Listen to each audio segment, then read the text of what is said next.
Hello, everybody. It's me, Truepowerismine. Today's special guest is Jane Elliott on special report. Due to unforeseen circumstances, Professor Griff will not be joining us today, but we do anticipate having him back on at a later date for sure. But before I get started, I'd like to thank the good folks at APM's Construction. If you're in the St. Louis region, please give these folks a call for any of your construction needs. It's area code 314-300-9455. That's APM Construction, 314-300-9455. All righty. Now, our guest today, Jane Elliott. She's an educator. She is a outspoken lady that has so much to say on the topic of race and race relations. It's my pleasure, my honor to present Jane Elliott. You there, Jane? No, hello? Hold on. Let me see if I can't get a better. Oh, I need to find.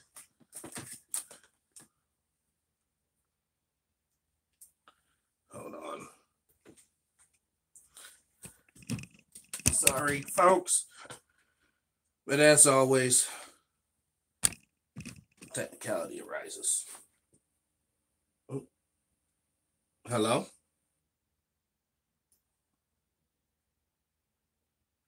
Hello? Oh, man. 1 second, folks.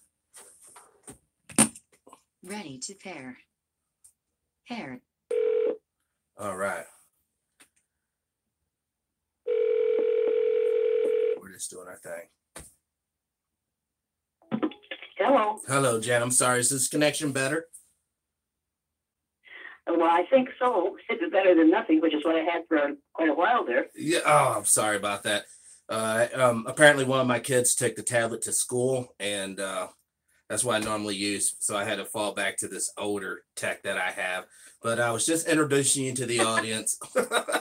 And, I just want to also say the last video I did with Jane was deleted by YouTube. I don't know why, and I don't want to even speculate. But we will go over some of that same information today, especially the Iowa farms and also basically the intelligence level of society today, because it's very important that we all understand that Peter Pan cannot have access to an A-bomb. That's not a good idea. And unfortunately, that's the situation we have. So I think I heard. All righty.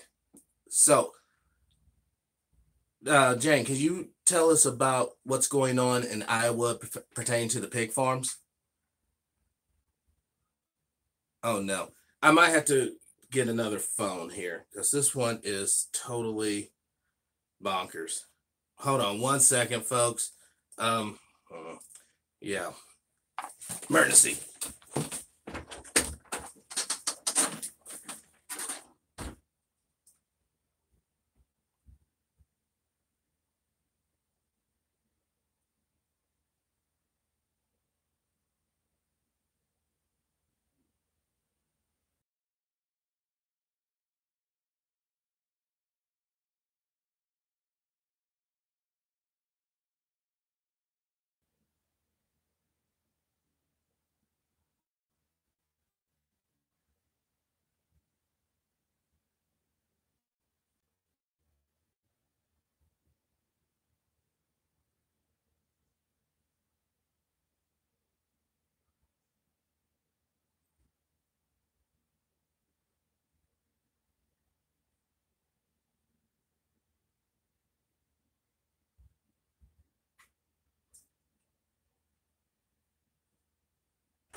All righty.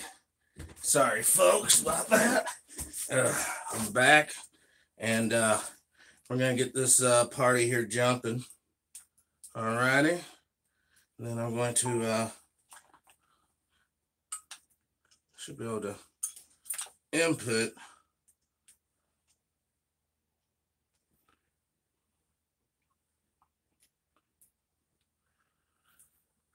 Input this into here.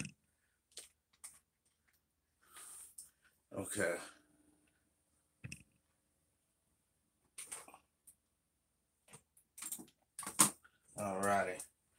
All right. One last time, guys. Sorry about this. This little bit of a problem here, folks. But one thing about the other morning show or special report, no matter what problems we have, we will figure out a way to make it happen. Now, I need the number.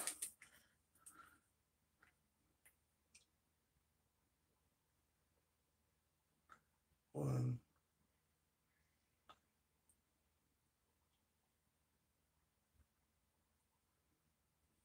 Hold on.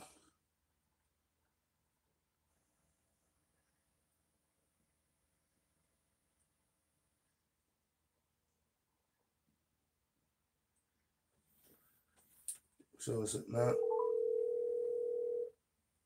Which one's working here? Oh, cool.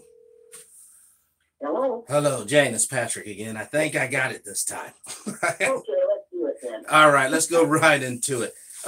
Last week we had a discussion. We were talking about the pig farms in Iowa. Could you please go over that information again? We have over 30 million pigs being raised in Iowa right now, and they have proven that being exposed to that much hog excrement can change people's ability to think well. It disturbs their mental state as well as their physical state.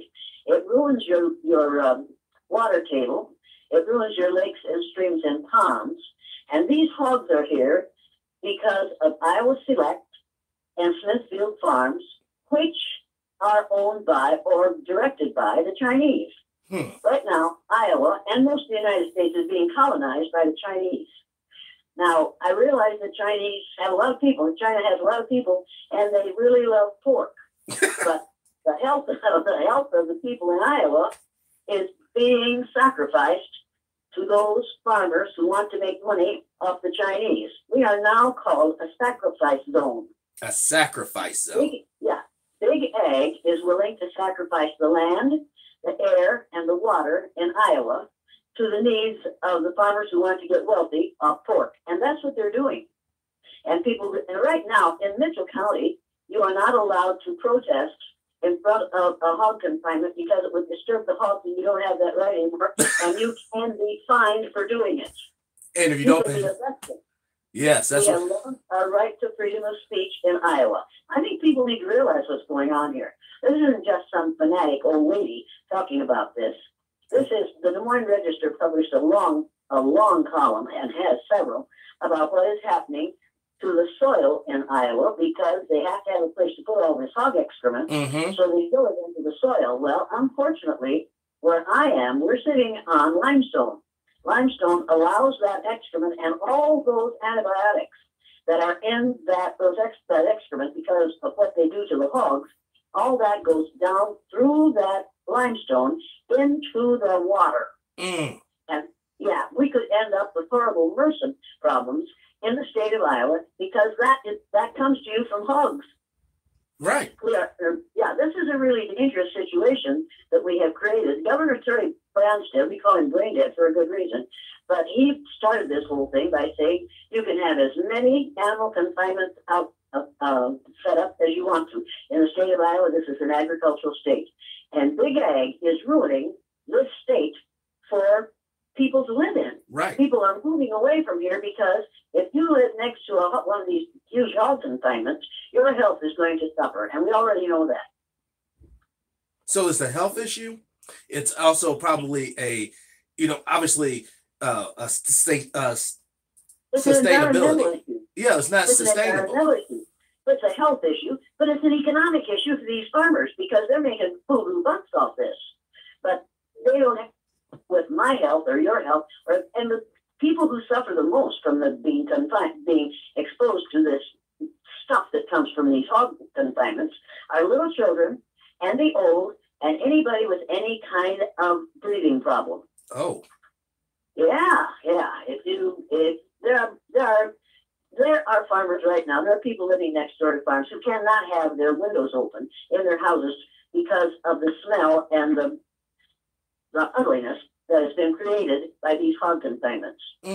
Well, because they're actually breathing in fecal material, on a microscopic Absolutely. level. When you breathe in that odor, you're breathing in teeny tiny microscopic pieces of hog excrement Yes. into your lungs.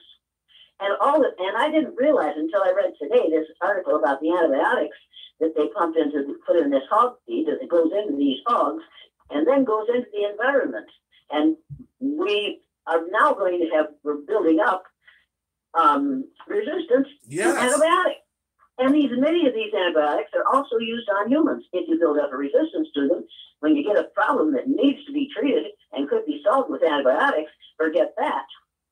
Yeah, because it's immune now. It's already mutated.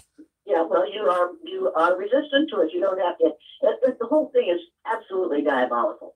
Now, I wonder, do you have any information about the Chinese? Are they getting a tax break in addition to basically, all the hog consignments they can basically fund? You have to contact Terry Branstad, and he's now our United States ambassador to China. And ask him the hard question. Now, if you think that none of this is related, you need to take a look. I'm beginning to find out how it must have felt for the Native Americans who were here when we white folks colonized this country. Now this country is being colonized by the Chinese. Right. And no one's saying a word about it. Because there's also Nestle. We don't talk about it. And we are being told not to talk. Right, in Iowa, you aren't allowed to talk about it because Big Ag runs this state. North Carolina's in the same situation. North Carolina has had this problem long before Iowa got it. I don't know why I guess they ran out of space in North Carolina and moved it to Iowa. Iowa farmers like to make money, and they should make money. Right. But you shouldn't be allowed to make money by destroying somebody else's environment, their land, their air, and their water, and their health. Right. I mean, the last time you was on, you told us a story about the creek behind your house. Your babies used to play in it when they were younger. But now that, everyone's gotten older, even the dog will not jump in the water because it can smell. Dogs will not jump in that water anymore. And it is a spring-fed creek. And you can go down to that creek and look where the spring water is coming in. It's as clear and beautiful as can be. And it flows into that creek, and it flows into orange, brown, greenish sludge. It's just awful. It's just unbelievable. And no one's talking. I would never have believed that you could have this big a change in this environment in 10 years. Well, you know what it is. It goes back to, you said something about, the Indians' land being taken from them by the white man. But if you really think about, because that was basically stolen, no wonder the people who are in control of the land now have no regards for the people on the land right now. Because in their minds, they already know this whole place is somewhat fraudulent. Broken treaties, broken dreams. That's how. Well, but it's more than that now. Now it is, we have now turned this beautiful land of Iowa into a sacrifice zone. Yes. And people are leaving because they can't breathe. If your house is next door to a hog consignment, you might as well sell it because your land value, the value of your property will drop from 20 to 40%. As a result of being next to a hog consignment. That is huge. That makes me angry. That makes me really angry. Well, we live in an old church, an old schoolhouse out in the country, 6 miles from town. There are 4 hog consignments within 2 miles of this house. Oh. Yeah, and that's just on the southern end. There are 2 more on the eastern side, about 2 miles away. Well, now that one shouldn't be bad because the wind blows to the east, but the ones. Well, that depends. Well, that depends on whether Mr. Trump is in residence. Trumpity lumpity. Oh yes, our dear president. Oh, you heard, so I take it you heard that he's pulling out of the Iran deal to try to. Oh yeah, and I watched that announcement that he made today, and once again he proved that he cannot even read the notes that are written for him. And he doesn't really know what he's talking about. And he doesn't have a good plan. He doesn't have a plan. He knows how to make an announcement. He knows how to say, you're fired. Yes. You know? Thing about it, we get the government we deserve. By having this man in the White House, we don't. We don't get the government we deserve.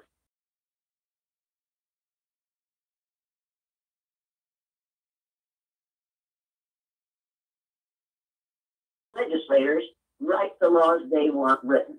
That is true.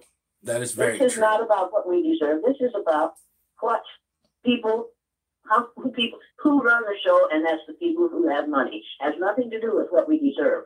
Yeah, but and this last election proved that, because Hillary Clinton, whom I didn't want to be president, so I held my nose and voted for her, but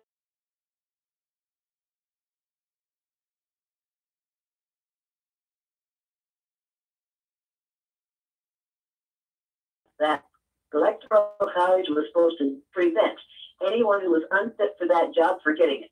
well, it And fell. those people who voted in those 4 states, those electoral college members, put us in the situation we're in.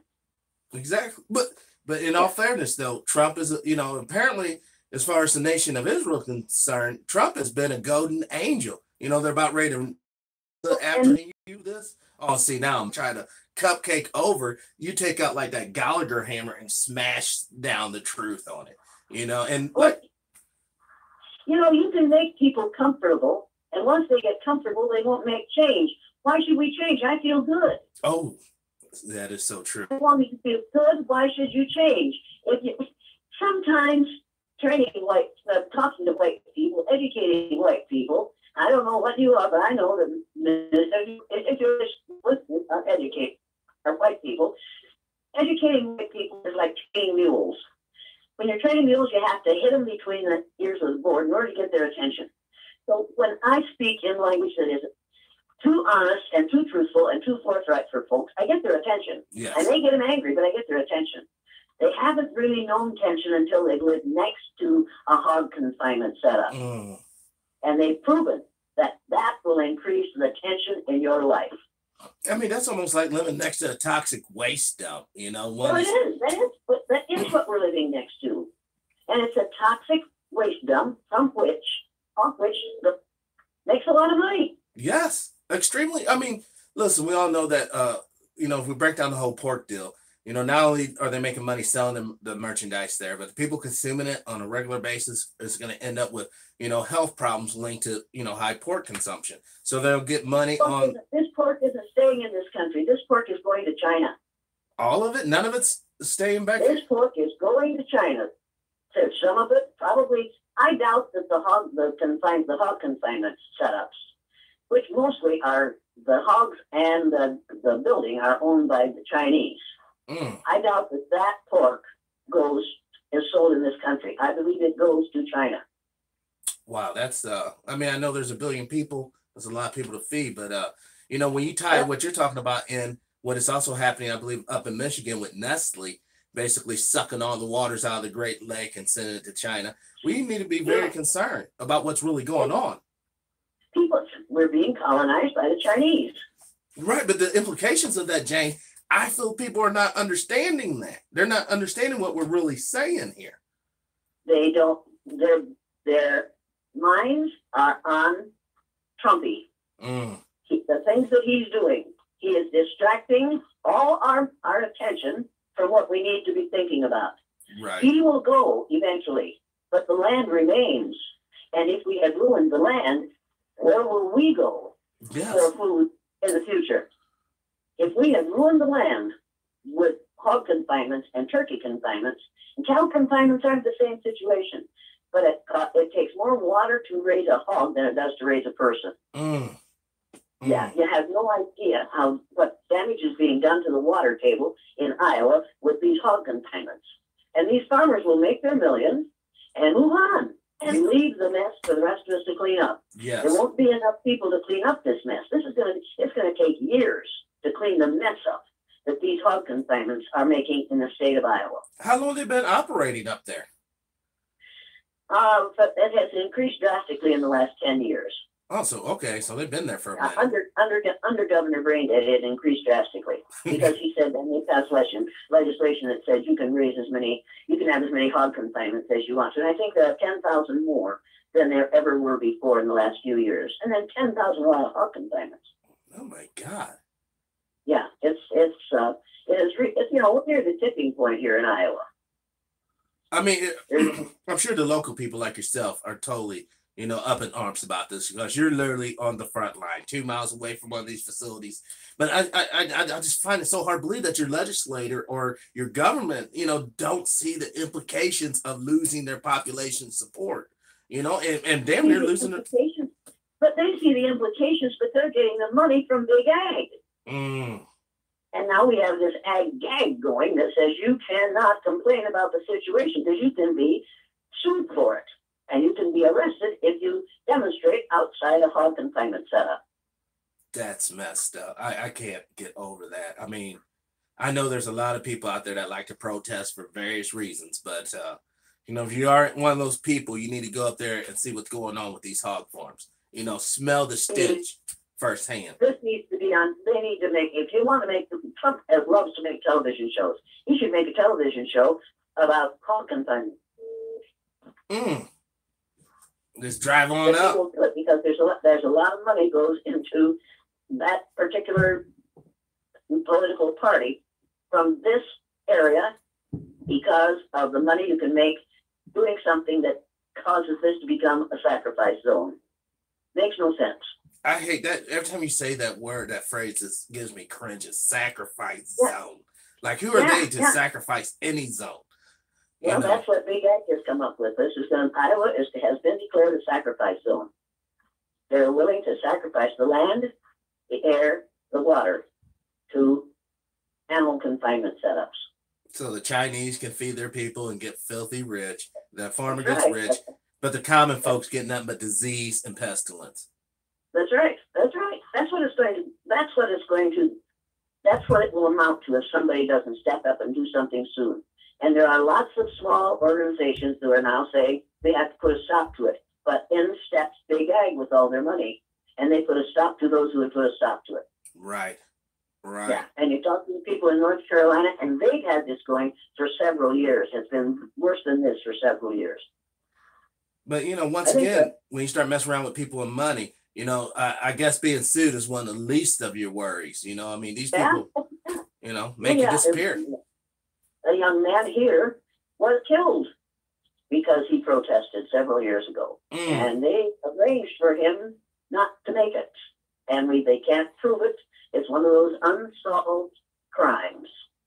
And it's absolutely, his mother knows what happened, and so did the former sheriff know what happened. Wow. And the list is, my heart goes out to that family. I mean, to know the truth. But unfortunately, the people who have the power, are basically you're in opposition to that. They're not going to get any justice or anything until maybe later. My heart goes out to the children who are being raised in this situation. Oh, yes. Oh, absolutely. Yeah. And the young people who would like to ride down these creeks, and to the people who would like to have their well decent enough for them to drink the water out of it. Many of our wells are now contaminated, so you buy water from town. You buy bottled water. Yeah, because like everybody else. You don't let your infants drink the water out of your family wells.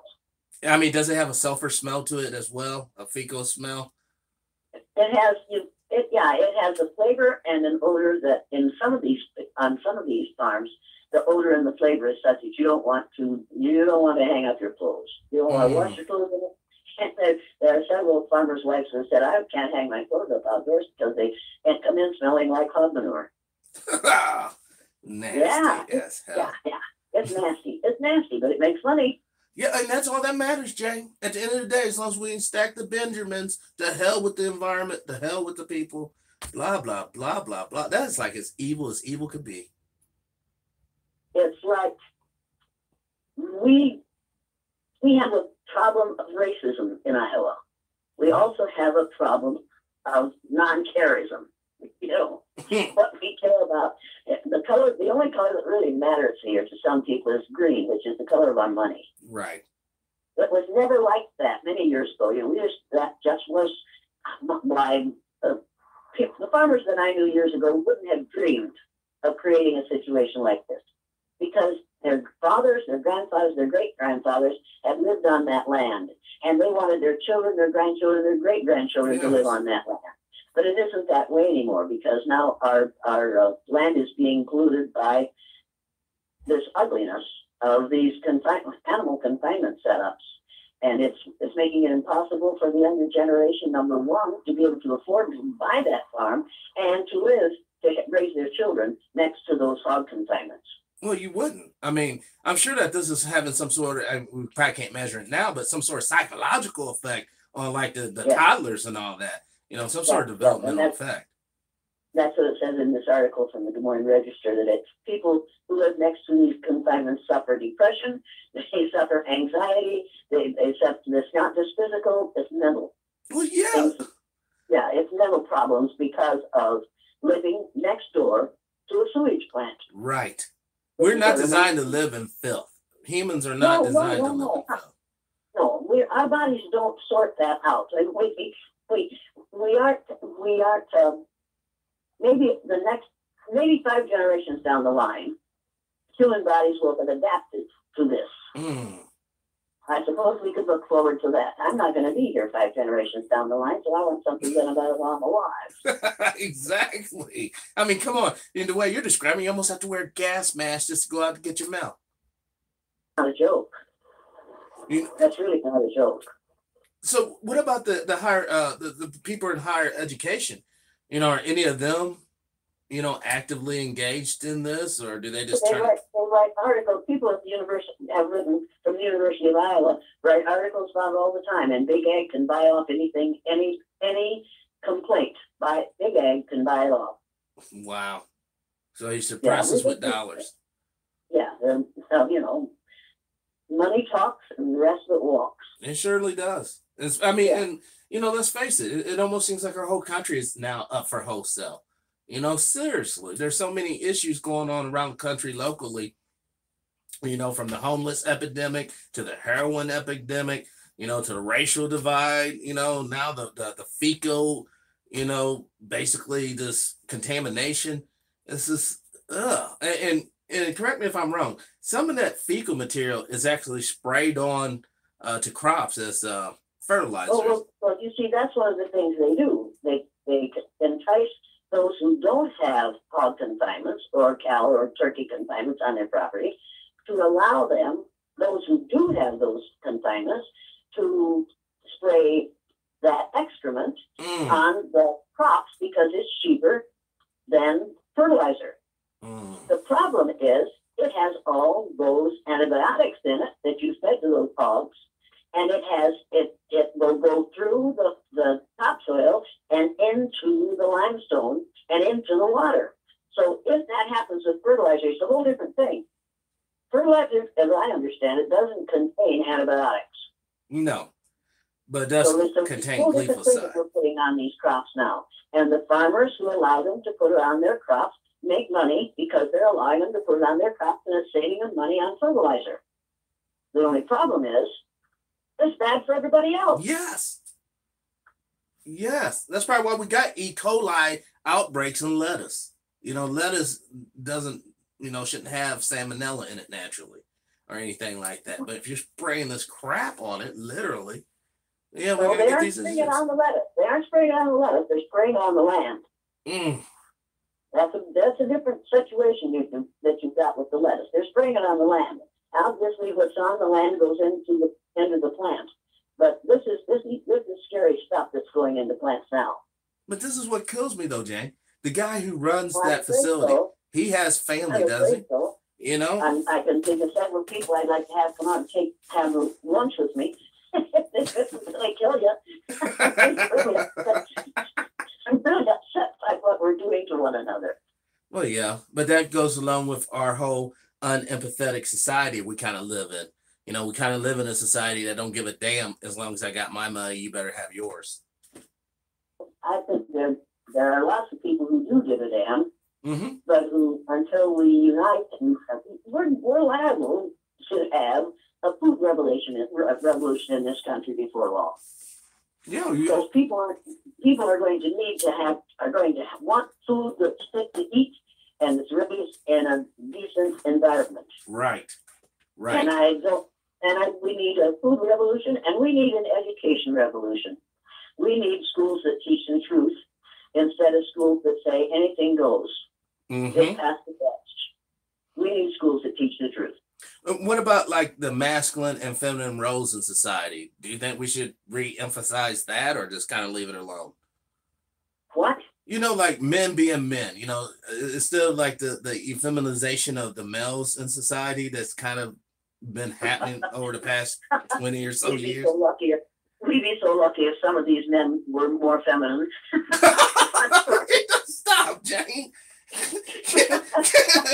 No, we gotta go the other way. We got too many feminine. First, we gotta get them masculine, and before we get them feminine, And it's when many men, not all men. I really like men. Boy, I like men. In their proper place, and I know where it is. But anyway, I think when we convince all these males that they all started out female, then they're going to change their ways. They're going to realize that, wait a minute, fellas, we could have a civilization without you. So straighten out your act and get it done now. Wow. We could have. Yeah. No, Soylent Green is people.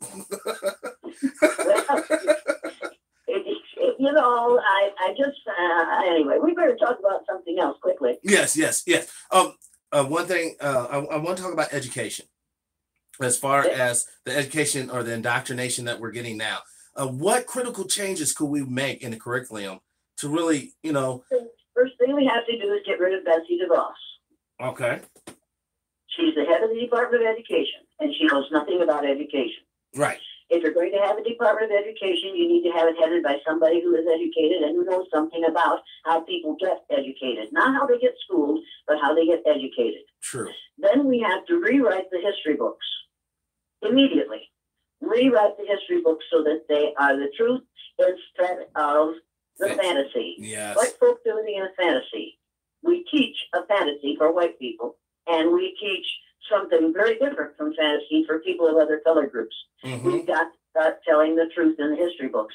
But before we do that, we have to teach educators how to teach every child how to read. Yes. And we could do that if we decided that we were going to put Orton, Gillingham, phonics in every first, second, and third grade classroom in the United States of America. How hard do you think that is? It just a money thing, or is it a thing to retrain the teachers as well, or it's a traditional thing. Okay.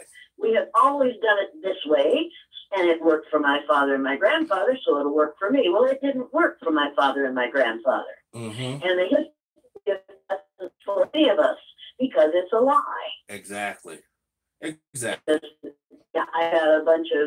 I've got somebody called me today who is working with people who are out of prison, and they're getting them ready to get into junior college or a community college. But they have to do a whole lot of retraining for them first. Many of them never should have gone into prison.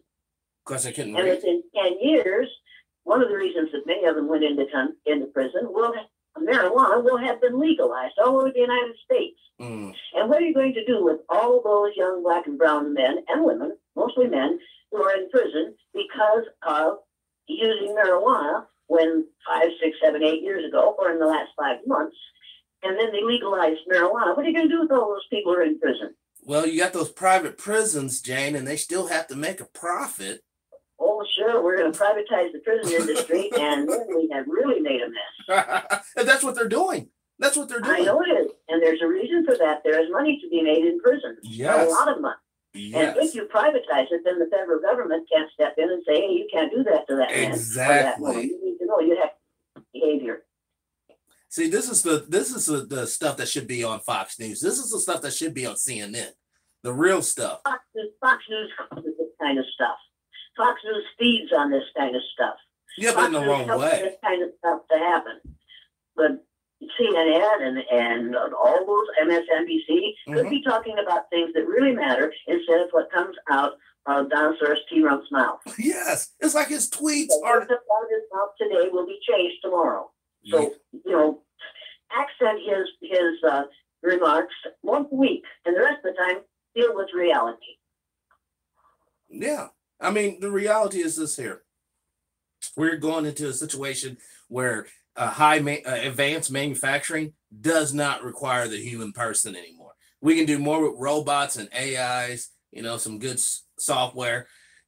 So in other words, like the images of the 30s and 20s, all these factories with men and women shoulder to shoulder, tediously working on whatever, those days are gone. Unless you guys get an education. I don't think they are gone. All we have to have is the Russians deal with our grid, our energy grid, and you'll find out that you need people to produce that stuff. Yeah, but wouldn't that turn out how the planters and farmers down south here, like in Alabama, once they made that immigration deal and they really got all the illegals out, they ran into a situation where the native people were not fit or capable enough to go out into the fields to actually pick the fruit or whatever off the vine, and all this stuff is going to rot. I mean, the bottom line is the society that we have is not really manually geared. A lot of guys are not manually geared. I see it a lot on the job site. You get a guy out there and you work him and he's good from about 7 to about 12, and then all of a sudden after lunch, the guy's no good no more, and these are young guys like 20s and in their teens, so a lot of guys are just not physically fit anymore. Oh, that's another problem that we would have to deal with, but I can't solve that today, can you? No, but I can give a warning though. And this warning we could get people up in the morning and have them run around the block a couple times, and they'd be so tired they wouldn't be worth anything up until noon, would they? No, I don't. I think we are a quickly weakening society. Yes, I agree. We're weakening. But do you think it's by design? And emotionally, Marshall McLuhan warned us about this. He warned us about what would happen if we kept on watching television. And we have raised a generation of children who are accustomed to sitting in front of that idiot box. Right. Or now we're in worse shape because they can carry it with them in their hand no matter where they go. With the good old cell phone. Yeah, it's just really scary. A nation of children who can only learn with that thing in their hand. I went to a funeral, my sister's funeral yesterday, and here's her daughter taking pictures. Everybody looked, this woman standing there taking pictures, and finally, over the gravesite, I said, "Will you please stop taking pictures?" Wow. But she was just furious. Well, there are people who don't want to have their pictures taken. Every time you turn around, you're seeing somebody with a camera pointed at you. Exactly. Yeah, one of those little cell phones, and you know that they're going to be up on Facebook, and it doesn't matter how you look at them, they have the right to take a picture. We need to change this situation. We need to teach children, if you're going to have something in your hand, it better be a book. A book? What's that? I heard about it. What's that? What's that? You don't expect me to read to you. I've got this game, my video game. I can't read. I'm busy doing this. I'm thinking, oh, if you were my child, I'd shake you till your teeth rattle. I still shake my head and walk away quickly because I hate to be arrested for murder. But these kids, I think what we're talking about, people need to learn etiquette once again. Public respect. Just because you're in public, like you said, you shouldn't just have that camera just, panning everybody in it. There were some of us who were mourning that my sister's death. Yes. There were others who were taking pictures of it so that they could put it up on the wall later. That's so uncouth. This was not that was ugly, and I didn't appreciate it. And life gets tedious, don't it? Well, yeah. Well, I go out for dinner. I go out for dinner to a family restaurant. I look over at the next table. There are 3 kids and 2 parents, and each of them has a cell phone in his or her hand. So everybody's basically separate at the table, even though they're all there. Right. They're all in different psychological zones. None of them are at that table. They're all inside their own little cell phone in their hand. Wow. It's sort of like the Matrix. It's sort of like, we become the fantasy. We're so pretendo now. The fantasy's real. It's not my real person. It's that Facebook fiction person that's real. Yeah. It's really scary. Anyway, let's talk about something we can fix. Yes. And one thing we can fix is the immigration issue. I mean, I don't know your opinion. I don't think I've ever asked you your opinion or what's your thoughts on the illegal immigration situation in America. And the only reason why I asked this is because a lot of fellow construction guys I work with, they have a lot of issues about illegals basically taking our jobs, underbidding us, undercutting us. So I would like to get your opinion on not just illegals, the people, but if you ever had illegal students in your classroom. Never consider a student illegal. Okay. I may have a student who comes into my classroom who isn't documented, but that doesn't make that kid illegal. That means that kid isn't documented. That means we need to change the situation so that we document them. That means we need to change the situation so it is as easy to come. We need to change the situation so that we have a president who doesn't say, we're going to keep these illegals from coming to America. We're going to build a wall to keep these illegals out of America. Well, you see, everybody who lives from the northernmost point of Canada to the southernmost point of South America is American. Yes. Now, you can't keep South Americans and Central Americans are both Americans, along with people in the United States. Mm-hmm. The 48 contiguous states in the United States and Alaska and Hawaii do not compromise the whole of America. North America, Central America, and South America are all America and filled with Americans. The only way you're going to be able to keep people who aren't Americans out of America is to build a wall around South America, Central America, and North America. Now, that's going to be an expensive enterprise. But think of all the people we could employ if we just decide to build a really important wall and to keep everybody who isn't American out of here. Mm. Do you see how ridiculous this whole thing is? Yes. And how racially inspired it is. And if we asked everybody to go back who came here illegally, every white person would have to go back to where they came from. Oh. Because we invaded this country. We white folks invaded this country. And then we white folks dragged black people kicking and screaming here and forced them to work so that we could make money on this land. Mm-hmm. So we came as immigrants, killed off the native inhabitants, or put them on the res. Right. And now we're going to keep those other people out. It makes no sense. I think it's interesting that the Statue of Liberty, where it says, give me your tired, your poor, your huddled masses, your endangered, breathe free. The wretched refuse from your teeming shore, send these, the homeless tempest tossed to me. I lift my lamp beside the golden door. It is pointed to Europe. Wow. Yes, it is. Nowhere else but to Europe.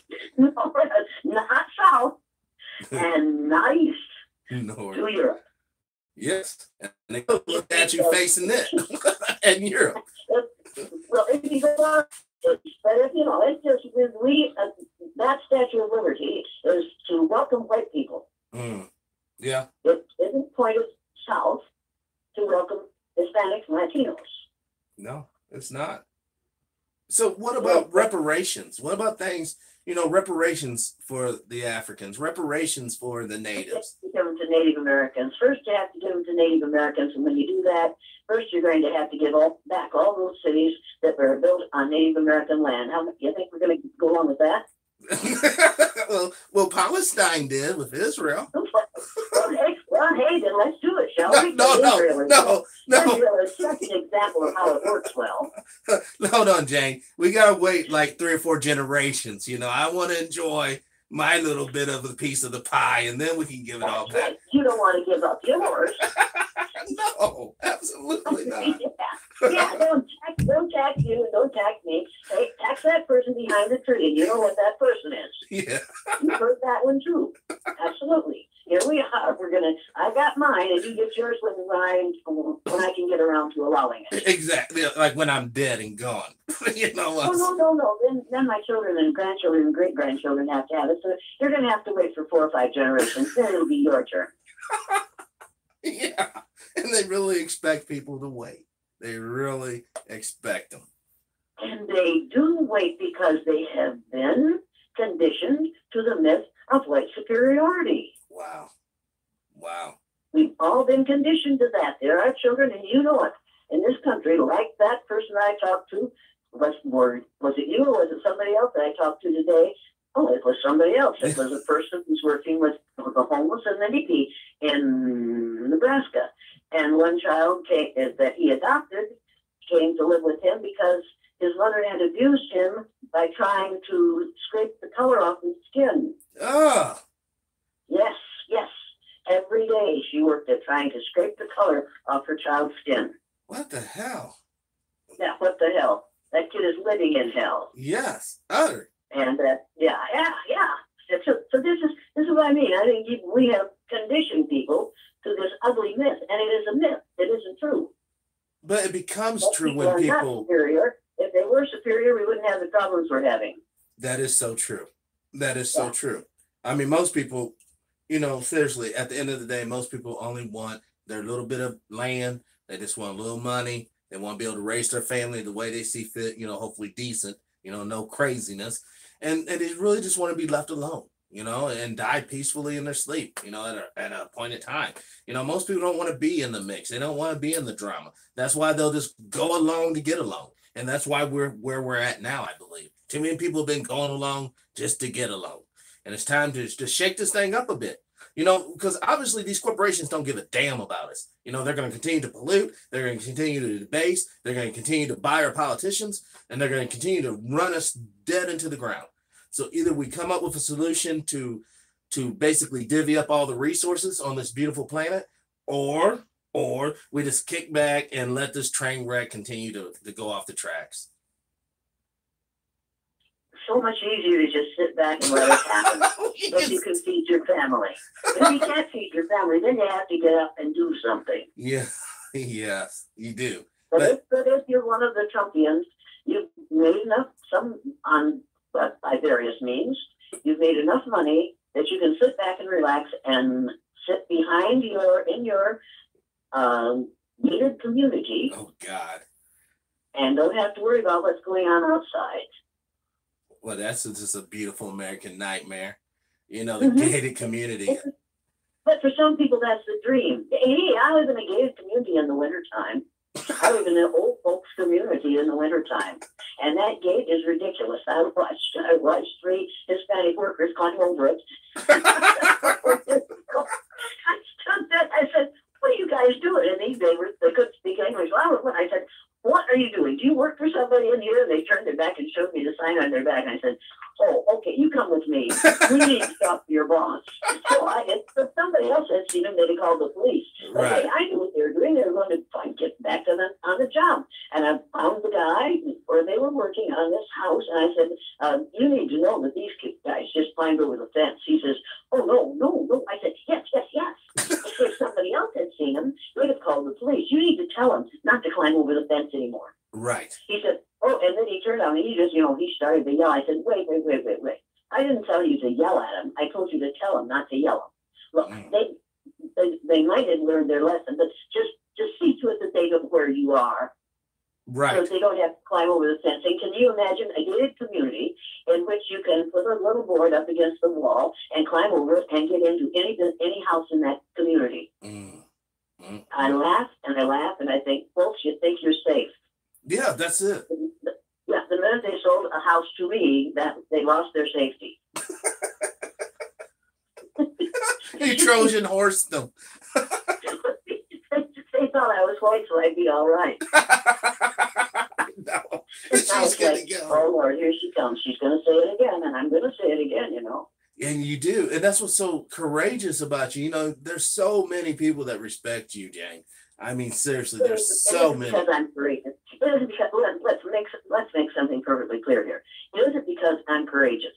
It's because other people are scared to death to have to be confronted, and they'll do anything because what they're thinking, you can't logically support the myth of white superiority. So they're scared to death to say something racist around me because I will not sit back and say, oh, I really wish you wouldn't say that. I'm liable to say, wait a minute. When some silly white woman says to me, I don't see color, I'm colorblind. I say, I knew that before you said it, because if you weren't colorblind, you wouldn't wear that shirt with those pants. And then they don't say that to me anymore. They probably avoid you like a plague. Yeah, they do. They see me coming, and they'll turn their backs and walk anywhere. Deliberately turn around and walk the other direction. I think that saved my having to confront another silly remark.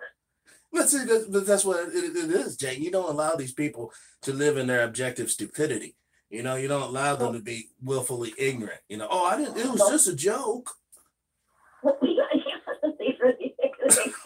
I'll say, you know what I mean? They said, well, that's not very nice. And they'll say, one woman came up to me, I think this was Linda Guillory when I was working for US West. She just walked up, she didn't walk up, she did what women who wear high heels that are too high for them do when they try to walk, which is, it's really interesting. And she got up close to Linda Guillory and she said, Linda, when I see you, I don't see you black. And Linda Guillory is as black as you could be. And Linda, I backed up because I thought, I've got to wear this suit tomorrow. I don't want to get blood stain. And Linda Guillory said to her very nicely, I think you have an eye problem. Let's go down to the optometrist and make an appointment for you so that we can cure that problem you have. That woman built away from her faster than she had come up to her. She got away from her just as fast as she could. You don't say to somebody like Linda Guillory, when I see you, I don't see you black. Right. Because what you're saying, or that people constantly say to me, that only once, but there are enough people who keep doing it. When I look at a person, I just look for the person's heart. And I say, wonderful, if you can see my heart from where you're standing, we should go down to the local hospital. You could volunteer to be their x-ray machine. You could save them a lot of money. You know what I mean. I say, yeah, I know exactly what you mean. What you're trying to say is, I want to ignore people's color. Because that makes me uncomfortable. And in order for me to be comfortable, I'm just going to pretend that we all have the same heart. Oh. Yeah. See, that's where the conversation becomes uncomfortable. Well, and when somebody says something like that to me, it becomes uncomfortable immediately, which is one of the many reasons that people don't talk to me unless they absolutely have to. I mean, that is true. I mean, you know, you're the only guest I've ever had on where it is almost like consistently some sort of major technical problems. I mean, a couple of guests, you know, it gets kind of sketchy. But for whatever reason, you know, I don't know if it's what you're saying or the way you're saying it, but the powers that be definitely don't want this message out for sure. Listen to me all the time. You know, and when I first started doing this, I was several weeks after I first did the exercise, and I was on the Johnny Carson show, and I look out my window, and there'd be a man from the telephone company sitting in the ditch, fixing one of the cables. Mm-hmm. And I thought, boy, that cable has a lot of problems. And I realized that it wasn't the cable that had the problem. I was the one that I'd be more careful about what I said. Story. Dick Gregory used to say, you can tell if your phone's being tapped. All you got to do is stop paying your phone bill and your phone stays on. He's like, I haven't paid my phone in 20 years. Good idea. You don't pay your phone bill and it still works. Yes, you're being tapped. Somebody called me this morning and she said, well, they said they'd fax it to me. I said, look, one of our problems is that people have become fax machines. What goes into us comes out exactly the way it came into us.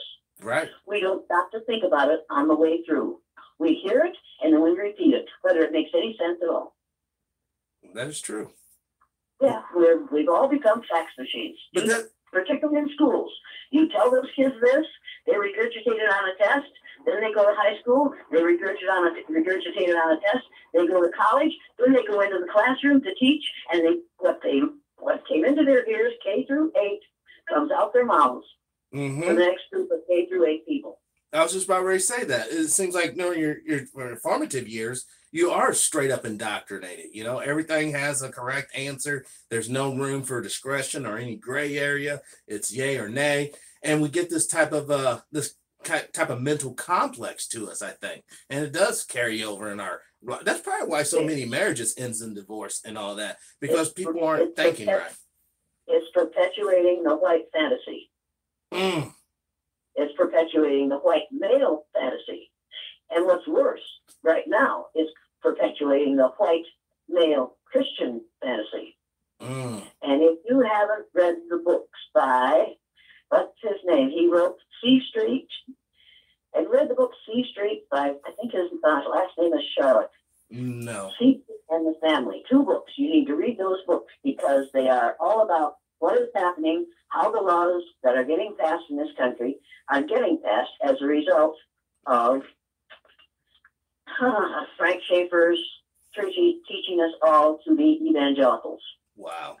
And then you need to read the Frank Schaeffer book, Patience with God, because he brought the evangelical business to this country. And now he's saying, get away from it as fast as you can. It has been distorted to the point where it has no resemblance to true Christianity anymore. Well, it makes sense. I mean, you used the word business, the evangelical business, and it is a business. I mean, when you sit there and say, God loves me, I'm rich, and he doesn't love you, you're poor.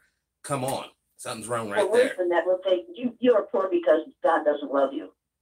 Yeah. You're poor because you aren't using your talents well enough.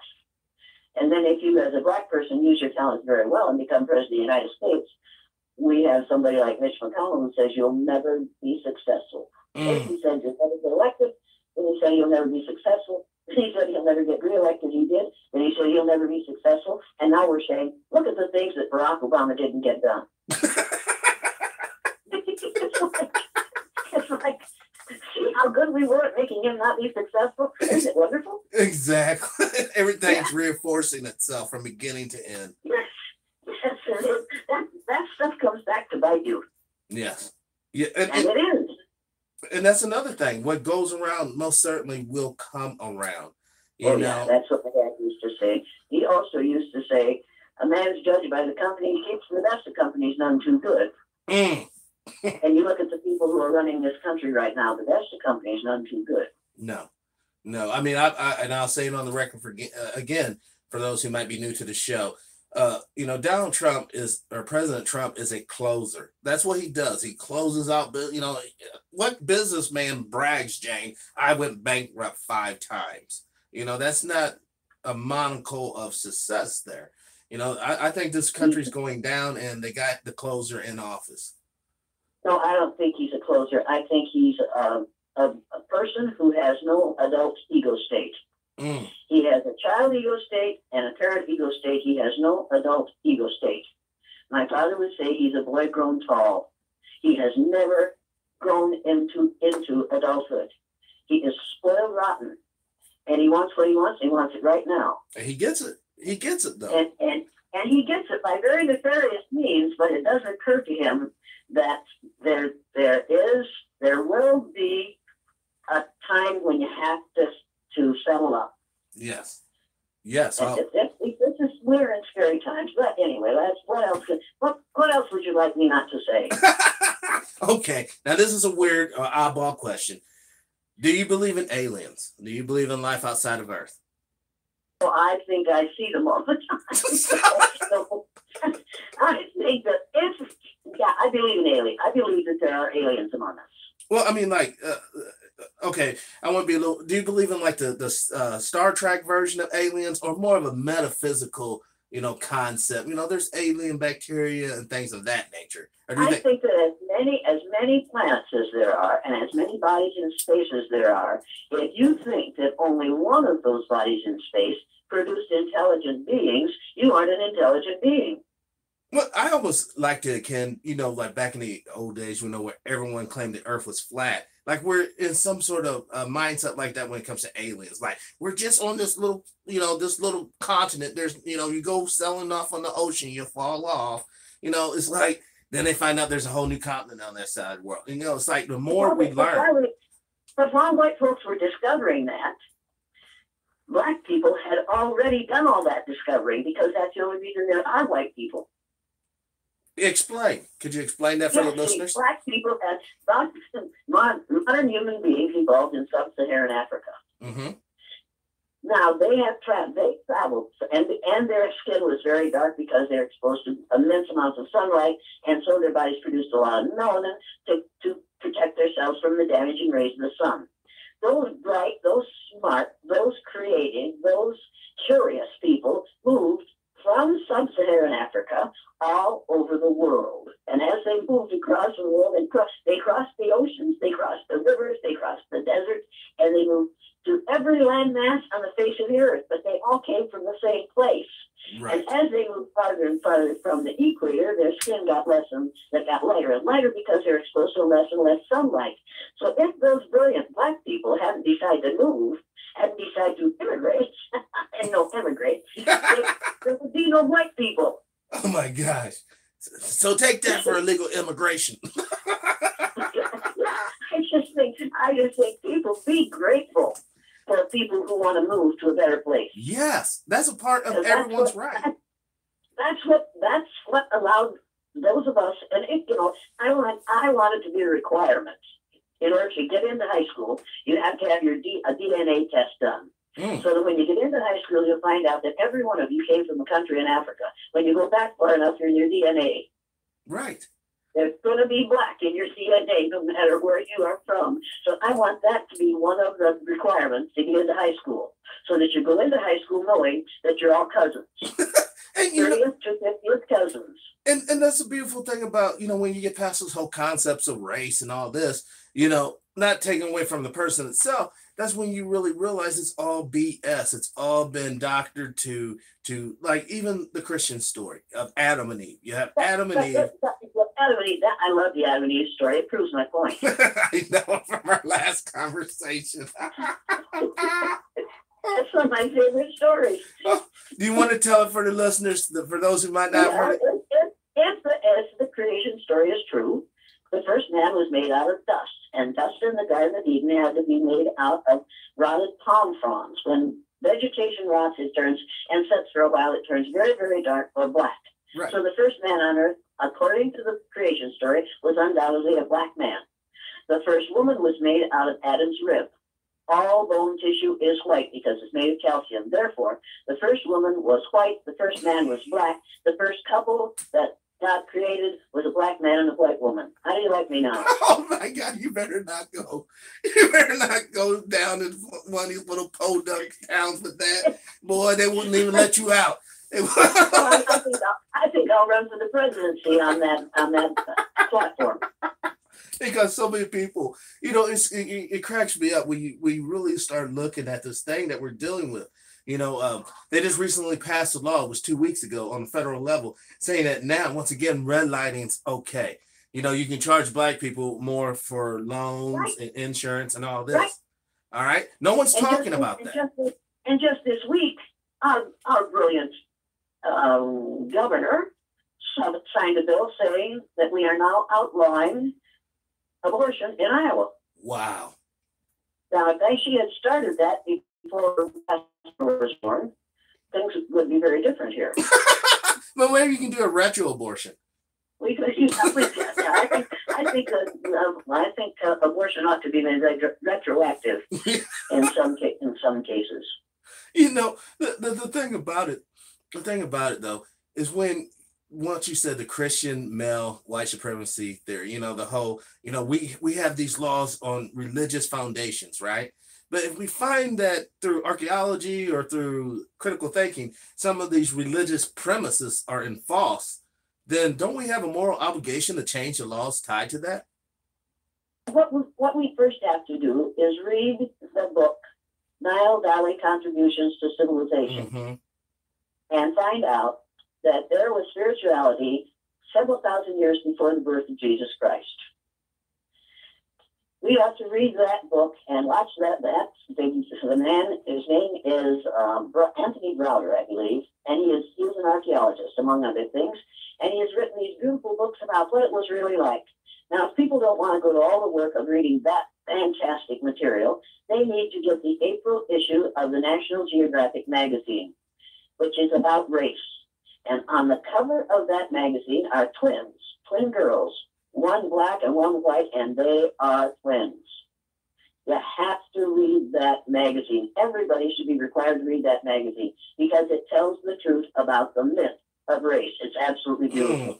But then what will our hating friends have to fall back on? Their pack of lies and deception, with the truth shining on it, they have nothing to stand on. Kind of pathetic. Well, it's so, I don't think white people, for the most part, we white people don't really know how it feels to be free. when you walk down the street and you see 3 or 4 young black males coming toward you, and you think, there are some of my cousins, aren't they great? That's freedom. All of a sudden it's like, yeah, they really are. Oh my goodness, here we are, members of the family of man. Yes, the beautiful family of man. Woman. You know, it started with a woman. Yes. Yeah. Yes. I mean, have the family of man without women. You can have a family of women without a man. You know that. Yeah. You can put 2 female cells together in a petri dish, break down the cell wall, and come up with another female mammal. They've been doing it for years just to prove that you could. Now, could that occur naturally in nature? Well, yeah, absolutely. And that's the way it occurred in the beginning. In the beginning, there were nothing but females. And then as a result of a mutation in the genes, the first male was born. So you have to remember, I remember this a lot. When I'm talking to a male, I remember that I'm talking to a mutant, and I don't get too upset. Oh my God. Well, thank you. Thank you for being so kind and patient. Hey, I never told you I was kind. I'm talking to a mutant. So I'm kind of strange, but not strangely kind. I'm kind of strange, but I'm not strangely kind. I realize that. I love it the way you say it, because it makes so much sense. There's no guesswork. There's no spookiness. There's no mystery. It's just logic and sense. And that's very scary. There's no gentleness. I'm not gentle. Somebody said just in the newspaper, in my local newspaper last week, that I am too blunt and I am too brusque. I am brutally frank, and I think, okay. Well, they prefer you to be a scalpel instead of a battle axe. They want that. Yeah, that's right. No, they don't want a scalpel either. Oh. They want a Q-tip. Oh God. They want me to be a Q-tip, and the Q-tip, you can soak up ugly things with it, and then you throw it away. Oh, that's a horrible way of looking at it. They don't want me to scalpel or a battle axe. They want me to be a Q-tip. Sorry about that. To soak it up and throw it away. Wow. That's right. Well, they picked the wrong one. They picked the wrong one. Well, anyway, are we done now? Yeah, I guess we are. We went an hour. Basically, that's the show. I mean, I would like to have you on absolutely later on this year. Well, if you still have any listeners after this, give me a call. I most certainly will, Jane. Okay, all right. Thanks for listening. You're welcome, and thank you for sharing. Okay, all right. We'll talk to you another time. All righty. Bye. Bye. Awesome, guys. Jane Elliott on the line with us today on Special Report. Even though I did have some happening over here on YouTube, I got a camera over here off to the side. I got all of the footage. I will upload this one if this one's not right. Once again, I'd like to thank the folks at APM Construction for sponsoring the show. Please give them a call at area code 314-300-9455. That's 314-300-9455 for a free estimate for all your construction needs. And this has been Special Report. I'm Truepowerismine. Thank you all for watching. Bye.